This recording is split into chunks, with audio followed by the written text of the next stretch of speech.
Hello everyone, आप सभी का शिक्षार्थ एकेडमी यूट्यूब चैनल पर हार्दिक स्वागत है। कहानी के पिछले भाग में हमने देखा कि गेसु मिठाई लेकर सुधा के घर आती है और कुछ समय व्यतीत करने के बाद वह वापस गाड़ी से सुधा के घर से निकलती है। तभी सुधा को साइकिल से चंदर आता हुआ दिखता है। तो आइए इसके आगे की कहानी शुरू करते हैं। गेसु की गाड़ी मुश्किल से फाटक के बाहर गई होगी कि साइकिल पर चंदर आते हुए दिख पड़ा। सुधा ने बहुत गौर से देखा कि उसके साथ कौन है, मगर वह अकेला था। सुधा सचमुच झल्ला गई। आखिर लापरवाही की हद होती है। चंदर को दुनिया भर के काम याद रहते हैं, एक सुधा से जाने क्या खार खाए बैठा है कि सुधा का काम कभी नहीं करेगा। इस बात पर सुधा कभी कभी दुखी हो जाती है और घर में किससे वह कहे काम के लिए। खुद कभी बाजार नहीं जाती।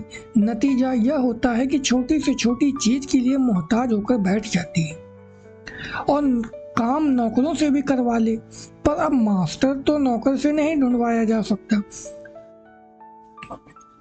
उनको तो नौकर नहीं पसंद कर सकता, किताबें तो नौकर नहीं ला सकता, और चंदर का यह हाल है। इसी बात पर कभी कभी उससे रुलाई आ जाती है। चंदर ने आकर बरामदे में साइकिल रखी और सुधा का चेहरा देखते ही वह समझ गया। काहे मुंह बना रखा है? 5 बजे मास्टर साहब आएंगे तुम्हारे, अभी उन्हीं के यहाँ से आ रहे हैं। बिसरिया को जानती हो, वही आएंगे।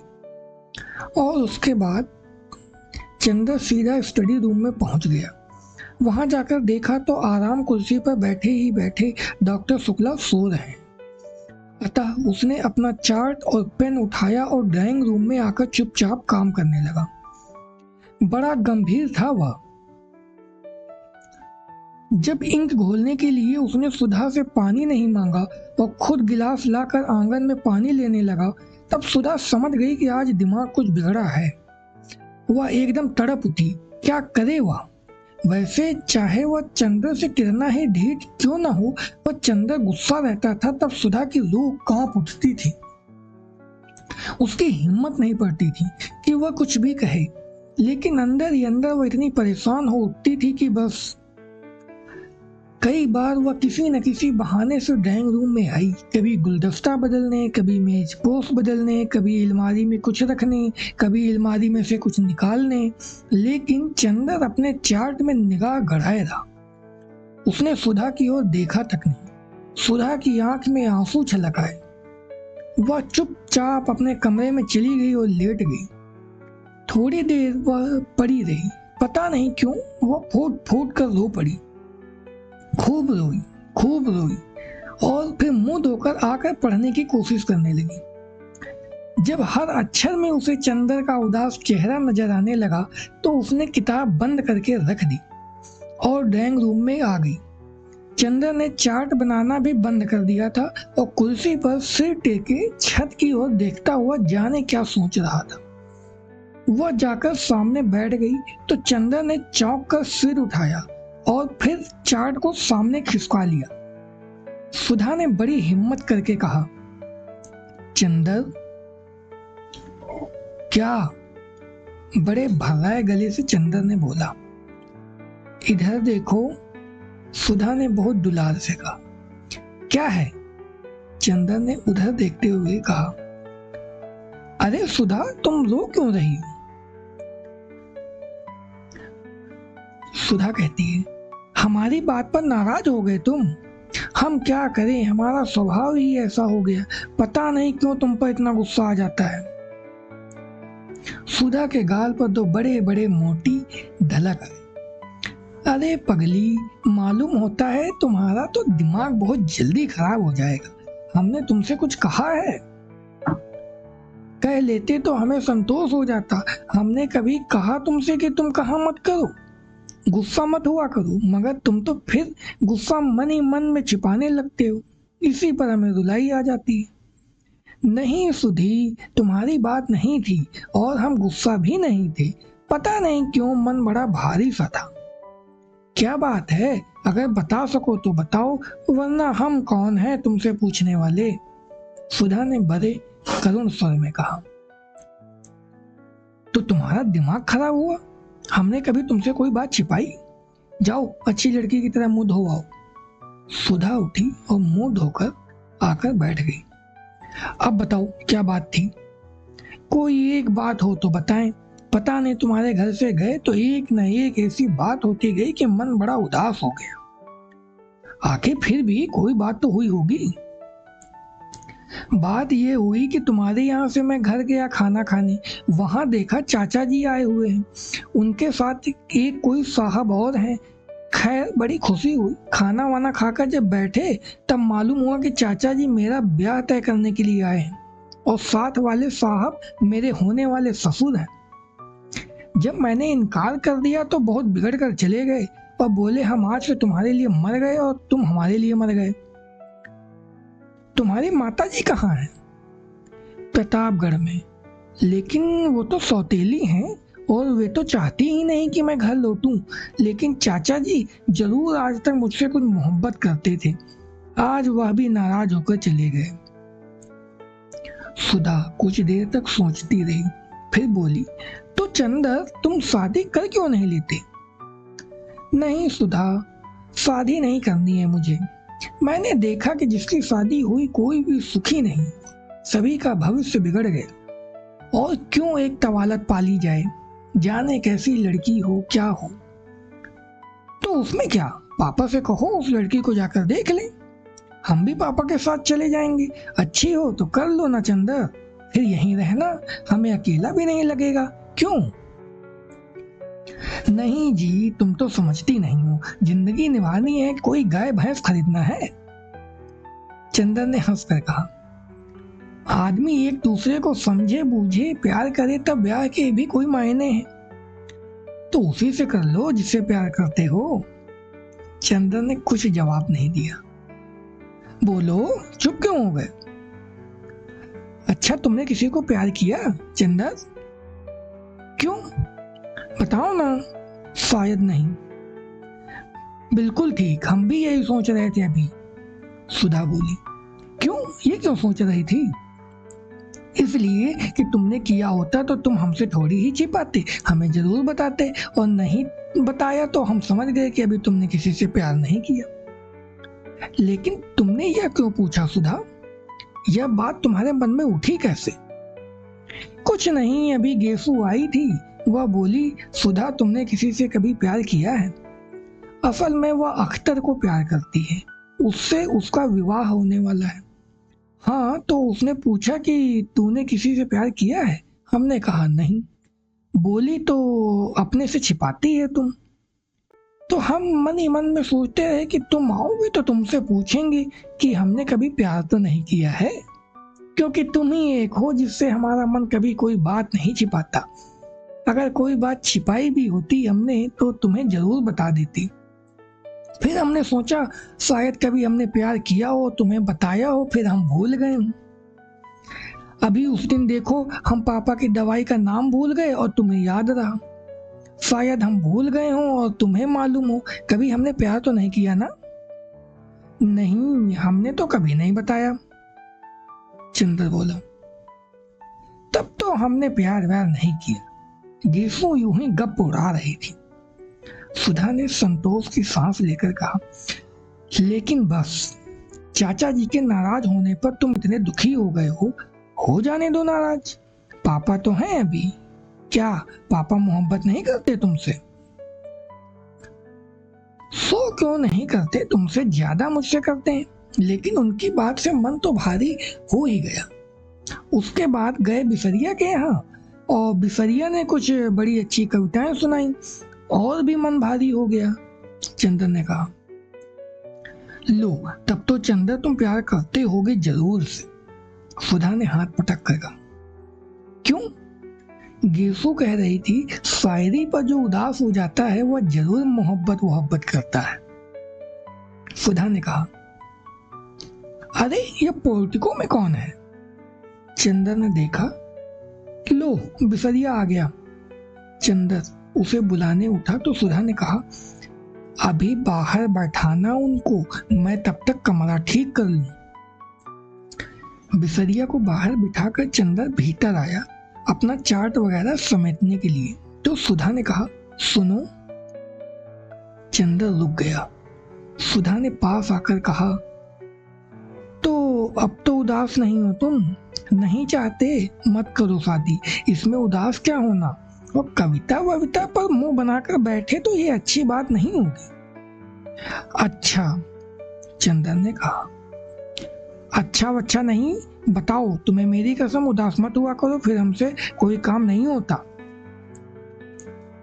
अच्छा, उदास नहीं होंगे पगली, चंदन ने हल्की सी चपत मारकर कहा।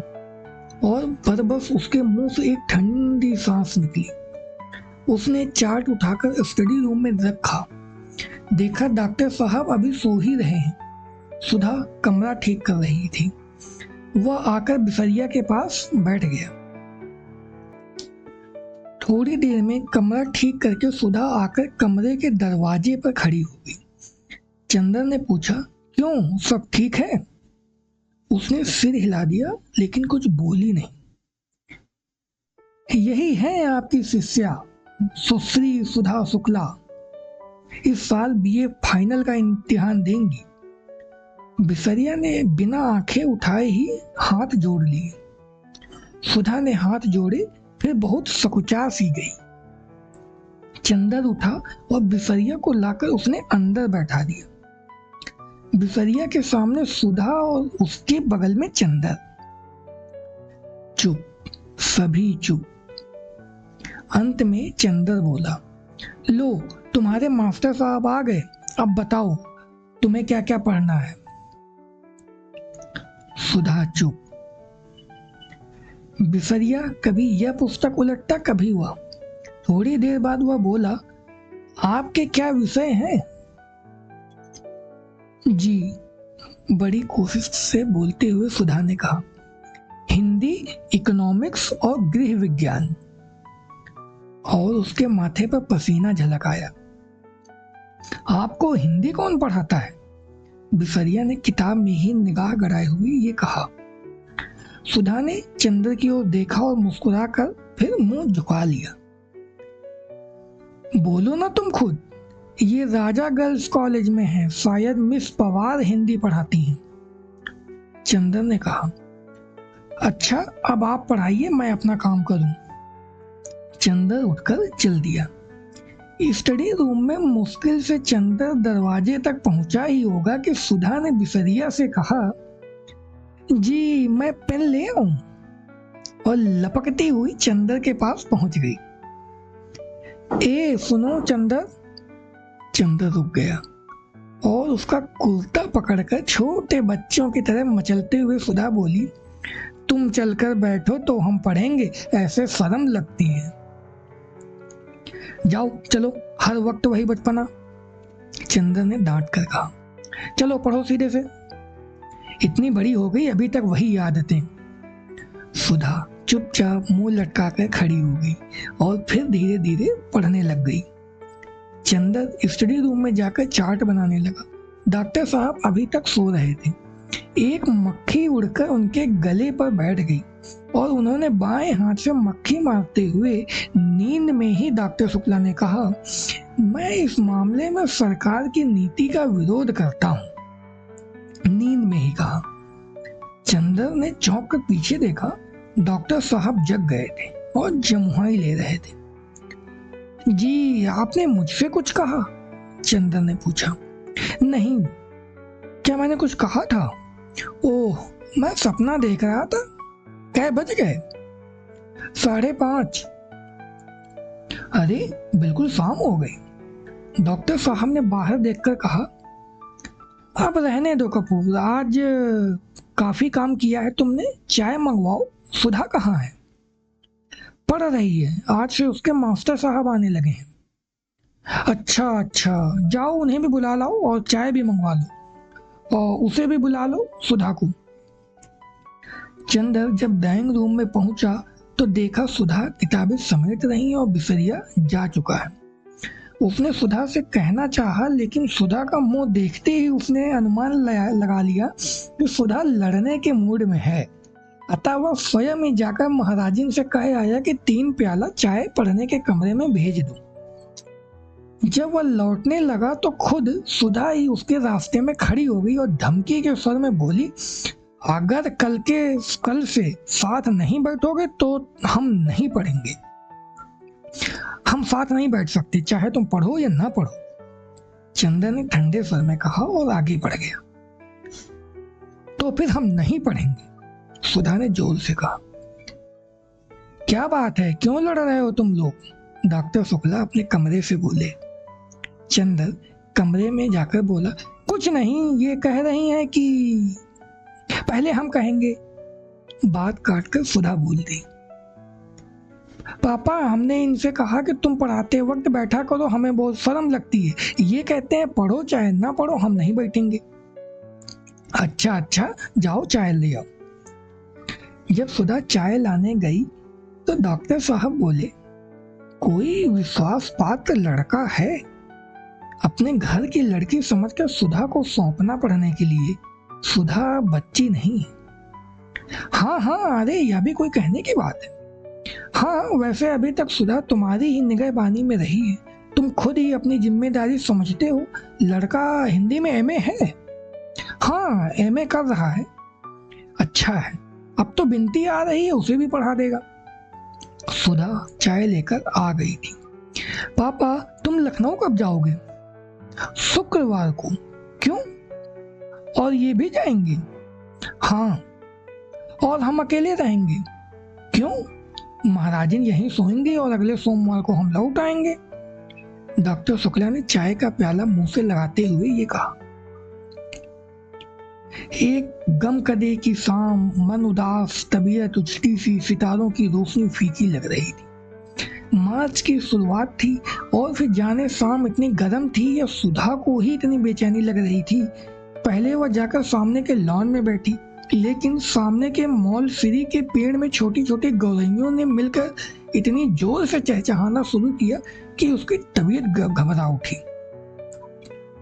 वह इस वक्त एकांत चाहती थी और सबसे बढ़कर सन्नाटा चाहती थी, जहां कोई न बोले, कोई बात न करे, सभी खामोशी में डूबे हुए हों। वह उठकर टहलने लगी और जब लगा कि पैरों में ताकत ही नहीं रही तो फिर लेट गई हरी हरी घास पर। मंगलवार की शाम थी और अभी तक पापा नहीं आए थे। आना तो दूर, पापा या चंदन के हाथ के एक पुर्जे के लिए तरस गई। किसी ने यह भी नहीं लिखा कि वे लोग कहाँ रह गए हैं या कब तक आएंगे। किसी को भी सुधा का ख्याल नहीं रहा। शनिवार या इतवार को तो वह हर रोज खाना खाते वक्त रोई। चाय पीना तो उसने उसी दिन छोड़ दिया था। और सोमवार को सुबह पापा नहीं आए कॉन्फ्रेंस से लौटकर, तो वह इतना फूट फूट कर रोई कि महाराजिन को सिकती हुई रोटी छोड़कर चूल्हे की आंच निकालकर सुधा को समझाने आना पड़ा। और सुधा की रुलाई देखकर तो महाराजिन के हाथ पांव ढीले हो गए थे। उसकी सारी डांट हवा हो गई थी और वह सुधा का मुंह ही मुंह देखती थी। कल से कॉलेज भी नहीं गई थी और दोनों दिन इंतजार करती रही कि कहीं दोपहर को पापा ना आ जाए। गेसू से भी 2 दिन से मुलाकात नहीं हुई थी, लेकिन मंगल को दोपहर तक जब कोई खबर नहीं आई तो उसकी घबराहट बेकाबू हो गई। इस वक्त उसने बिसरिया से भी कोई बात नहीं की।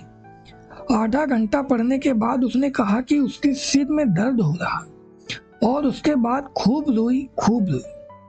उसके बाद उठी, चाय पी, मुंह हाथ धोया और सामने के लॉन में टहलने लगी और फिर से लेट गई हरी हरी घास पर। बड़ी ही उदास शाम थी और क्षितिज की लाली के होंठ भी स्याह पड़ गए। बादल सांस रोके पड़े थे और खामोश सितारे टिमटमा रहे थे। बगुलों की धुंधली धुंधली कतारें पर मारती हुई गुजर रही थी।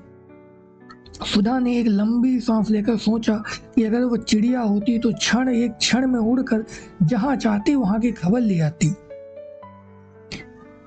पापा इस वक्त घूमने गए होंगे। चंदन अपने दोस्तों की टोली में बैठा रंगरलियां कर रहा होगा। वहां भी दोस्त बना ही लिए होंगे उसने। बड़ा बातूनी है और बड़े मीठे स्वभाव का है चंदन। आज तक किसी से सुधा ने उसकी बुराई नहीं सुनी। सभी उसको प्यार करते थे, यहाँ तक कि महाराजिन जो सुधा को हमेशा डांटती रहती थी, चंदन का हमेशा पक्ष लेती थी। और सुधा सभी से हर एक बात पूछ लेती थी कि चंदन के बारे में उसकी क्या राय है। लेकिन सब लोग जितनी चंद्र की तारीफ करते वह उतना अच्छा उसे नहीं समझती थी। आदमी की परख तब होती है जब दिन रात बरते। चंद्र उसका ऊन कभी नहीं लाकर देता था। बादामी रंग का रेशम मंगाओ तो केसरिया रंग का ला देता था। इतने नक्शे बनाता रहता था और सुधा ने हमेशा उससे कहा कि मेज पोस्ट की कोई डिजाइन बना दो, तो उसने कभी नहीं बनाई। एक बार सुधा ने बहुत अच्छी वायल कानपुर से मंगवाई और चंद्र से कहा, लाओ यह बहुत अच्छी है, इस पर हम किनारे की डिजाइन बना देंगे। और उसके बाद उसने उसमें तमाम पान जैसा जाने क्या बना दिया। और जब सुधा ने पूछा यह क्या है, तो बोला लंका का नक्शा है। जब सुधा बिगड़ी तो बोला, लड़कियों के हृदय में रावण से मेघनाथ तक करोड़ों राक्षसों का वास होता है, इसलिए उनकी पोशाक में लंका का नक्शा ज्यादा सुशोभित होता है। मारे गुस्से के सुधा ने वह धोती अपनी मालकिन को दे डाली थी। यह सब बातें तो किसी को मालूम नहीं। उनके सामने तो जरा सा कपूर साहब हंस दिए, चार मजाक की बातें कर दी, छोटे मोटे उनके काम कर दिए, मीठी मीठी बातें कर ली और सब समझे कपूर साहब तो बिल्कुल गुलाब के फूल हैं। लेकिन कपूर साहब जो दिन रात सुधा के मन में चुपते रहते हैं, यह तो दुनिया को नहीं मालूम। दुनिया क्या जाने कि सुधा कितनी परेशान रहती है। चंद्र की आदतों से अगर दुनिया को मालूम हो जाए तो कोई चंद्र की जरा भी तारीफ न करे, सब सुधा को ही अच्छा कहें। लेकिन सुधा कभी किसी से कुछ नहीं कहती, मगर आज उसका मन हो रहा था कि किसी से चंद्र की जी भर कर बुराई कर ले तो उसका मन बहुत हल्का हो जाए। तो दोस्तों, ये थी आज के भाग की कहानी। आज के इस भाग को यहीं पर विराम देते हैं। मिलते हैं बहुत जल्द अगले भाग के साथ। तब तक बहुत बहुत धन्यवाद आप सभी का।